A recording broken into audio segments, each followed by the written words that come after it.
আসসালামু আলাইকুম রহমতুল্লাহি ওবরকাত।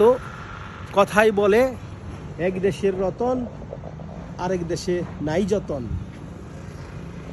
এইটা একটা সাজনা গাছ। ইন্দোনেশিয়াতে সাজনার গুণমান বা গুণগত বৈশিষ্ট্য এরা জানে না। এই দেখেন সাজনা পেকে গাছেই নষ্ট হয়ে যাচ্ছে, কিন্তু কেউ খাচ্ছে না।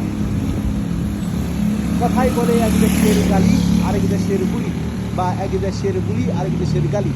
এই দেখেন সাজনার গুণমান, এর পাতাও মহা ওষুধ ডায়াবেটিস রোগীর জন্য, কিন্তু এখানে কোনো বিচার নাই, এখানে কোনো এটার যত্ন নাই, কেউ এটা খায় না। ডামস্টিক বাংলাদেশ ইন্ডিয়াতে এর অনেক কদর, এর নাম ডামস্টিক, কিন্তু ইন্দোনেশিয়াতে এটা কেউ খায় না। কাজেতেই বুঝতে হবে যে যেখানে যেটার কদর সেখানেই তার কদর। ভালো থাকবেন, আল্লাহ হাফেজ, আসসালামু আলাইকুম রহমতুল্লাহি ওবরকাতুহ।